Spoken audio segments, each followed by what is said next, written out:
So today we're at Infinity Watford. We're actually joined by Laura, who's going to be doing her staff picks. You ready? Yes.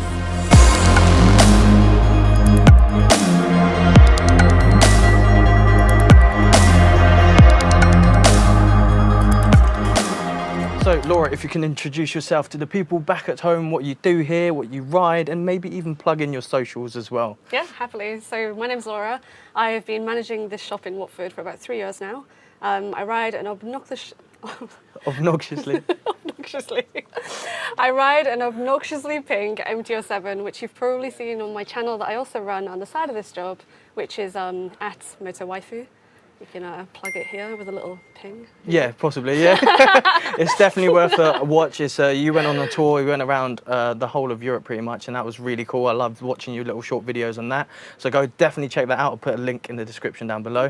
But if you wouldn't mind, should we get started with your first item of clothing? Yeah? Yeah, sure. Cool. Yeah. Starting off with your jacket, can you introduce it to the people there and explain to us why you got this and some of the features of this jacket itself? Is that all right? Yeah, sure. So cool. My favourite feature about this jacket is that it is laminated, which means when the water comes onto it, it just beads right off. So it means that you're not left in a hallway when you get home with really, really wet floors, which is like the worst thing.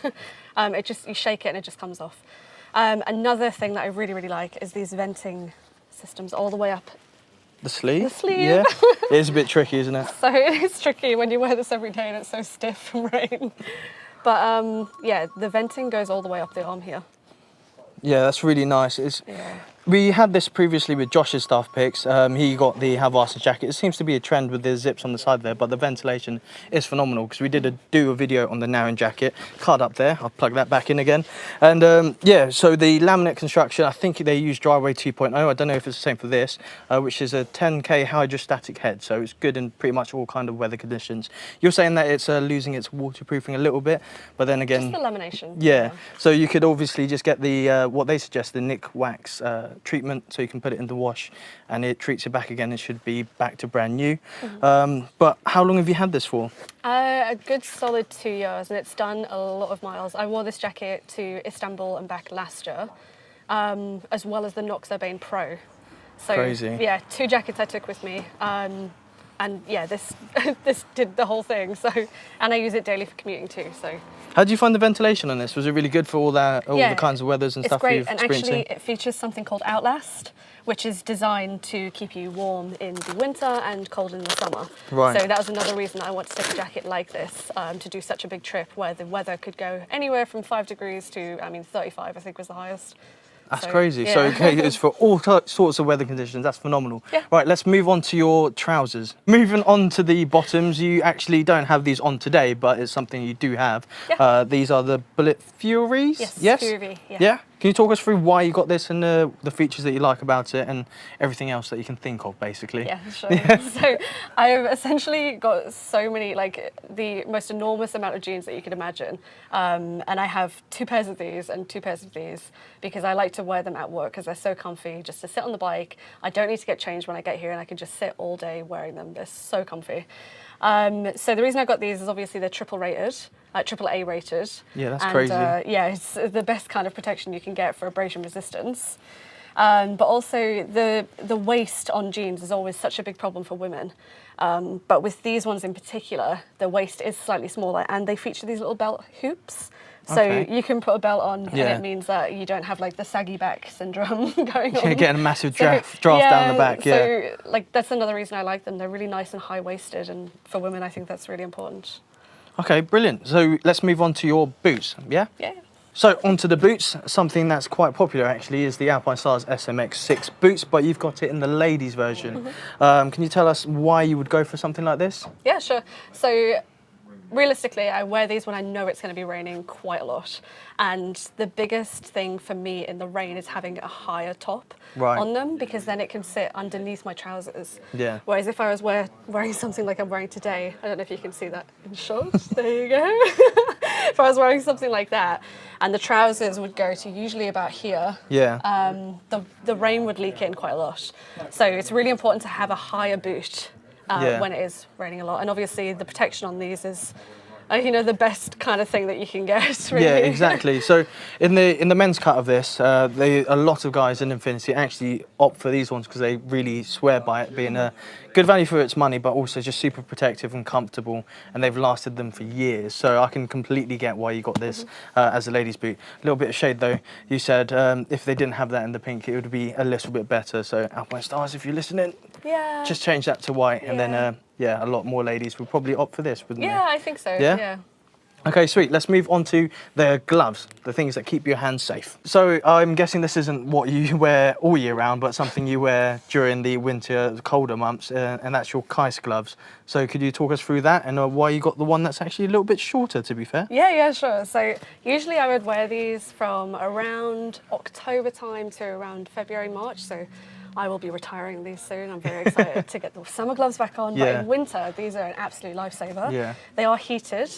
They plug directly into the jacket if you've got the jacket or the vest, or you can wear it on its own if you've just got the gloves. Right. But the reason I went for the shorter version is because, as you can see here, if you put the seams together, do a little zoom in action, then they are slightly shorter in the cuff, which means that they're a lot easier to fit underneath jackets that don't feature quite a large cuff on them, which a lot of women's jackets generally don't. Yeah, even the style of jackets that I wear, because if they're not laminated, I still wear sort of gloves like this.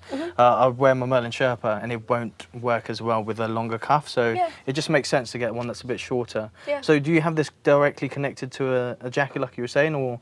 So I have a general rule. So if it's under 5 degrees, I'll wear my heated jacket with my heated gloves. If it's above 4 degrees, I'll wear my heated vest with my heated gloves. Right. If it's above 10 degrees, I'll just wear the gloves. Okay, cool. So that's like, I ask Alexa every morning like what the thumb. temperature is, and that decides what I wear for the day. So, Brilliant. Love that. I plug these directly into my bike.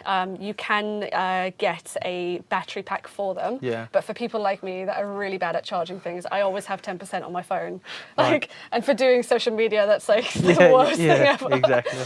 But the reason I put them into my bike is because I always have the power when it's there. Yeah, it's just more convenient to have, isn't convenient. it? You have a little like dangle of a cable coming out of where the battery is, but you can obviously tuck it away, and it's not like taken away from the silhouette of the bike or anything. It's just a more convenient thing to have, isn't it? So it's so tiny. It doesn't take up much space.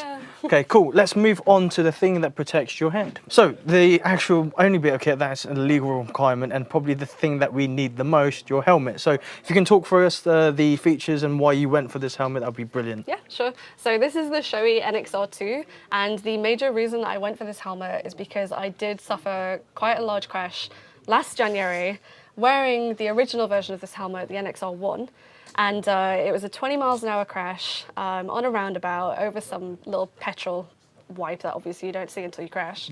I high-sided, went headfirst over my handlebars. It was pretty crazy. Not fun, not fun. And the first thing to touch the floor was actually my helmet, my head. And the only way that I can describe it is like landing on a pillowcase, like when you've done a bit of a hard day at work and you just want to go home and hit your head on a pillowcase. That is literally what it felt like. So now I will not wear anything other than Shoei. But which is fair enough, this model, So when it comes to the fit of it, you have any issues at all? Or do you think it's okay?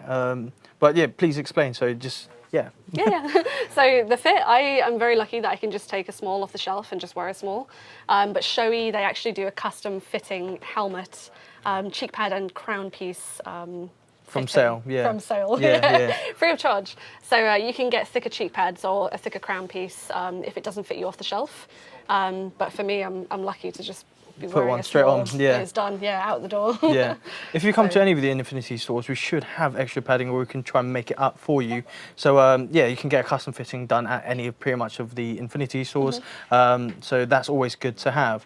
So the graphics and stuff like that, you went for that because it's matching your bike, which is so quite I've cool. got like the bright pink bike outside the shop. So I mean, I've got to have a pink helmet. You can't. You can't not. If you're gonna go for it, you're gonna go the whole Power Ranger look. Like, 100%. You can't. Okay, let's move on to your accessories. So the things that you built up over the years. So moving on to the accessories, I feel like everyone's got one of these nowadays. It's the Cardo Packtalk Edge. Can you explain to us why you got one for yourself? Yes, because for me, when I'm riding, I have to listen to music. Yeah, I feel all you. the time. Like if I leave the house and it's not charged, it's like the worst ride ever. Yeah, So- yeah, it's a terrible feeling. But yeah, so the JBL speakers are just phenomenal. I did have issues with it before with like one of my Arrows, but with the newer Arrows, I don't have that sort of issue. You never actually got that issue with the Shoei because the cutouts were brilliant for it. For those, I want to say 30-ish mil. Yeah. Can't remember how big the speakers are. The JBL speakers, pretty good, aren't they? Yeah, they're quality. Like, Yeah. the best sound that you can get, and on the motorways as well. It's I can still hear it. It's fine. The nice little features about it as well is that you got the magnetic attachment clip thing. Sorry, I'm Yeah, this is pretty butchering that. cool. This is pretty cool. So you literally take it off so you can actually charge it away from your helmet, which is brilliant. Yeah. I know if you've gone touring, if you ever had any of the older intercoms, you used to have to put your helmet on the desk and then charge the helmet. Yeah, basically charge the essentially, helmet.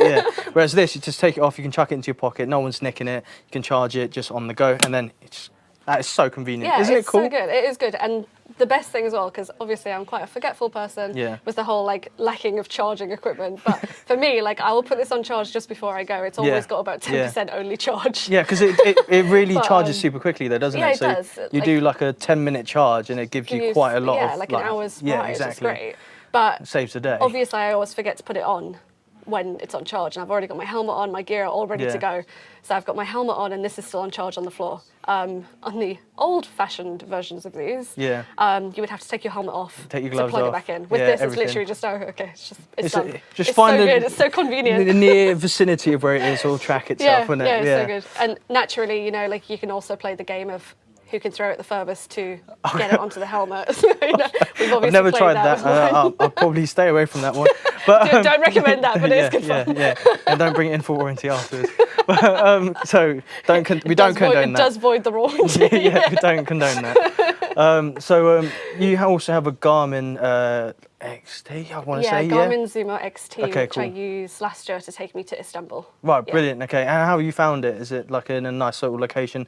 Did it last a long time, and is it also charged directly to the bike? Is that right? So actually I did it myself. It was very easy, and I'm not like mechanic minded. Yeah. But I wired it into my battery myself, so I could always have it charged on the go. Because obviously the charging issue, I don't want to be stuck. Yeah, in, like, exactly. Just you want know, complete convenience, right? I don't want to be stuck in Albania with not knowing where to go. That would be like the worst thing. Yeah. So I had it always on charge on my bike. Brilliant. And it didn't drain my bike at all. I was going to say, I was going to say that. If It's the thing that people mostly ask. Yeah, that's the biggest issue is when you start wiring things in, is whether you can stop the connection going through. But I guess you've done that, and is it quite weighty or is it quite all right? It didn't cause any issues when it came to like riding or anything like that, and like the features with the gloves were good? Yeah, so it is all touchscreen. The gloves worked with the Garmin as well. Yeah. It's a 5.5-inch screen, and More than big enough. yeah, it's more than big enough.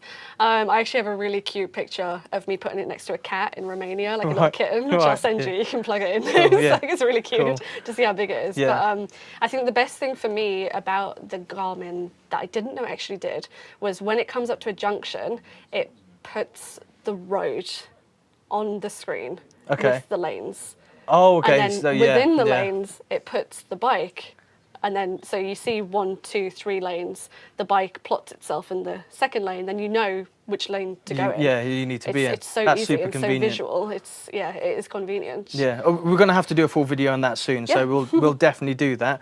But yeah, so thank you for doing your stuff picks. Thank you for talking to everyone and showing everyone back at home. It's also really nice to have a lady down to do their motorcycle breakdown of gear. So yeah, thank you for your time. Be sure to subscribe, give us a like, comment down below what you enjoyed the most out of this video.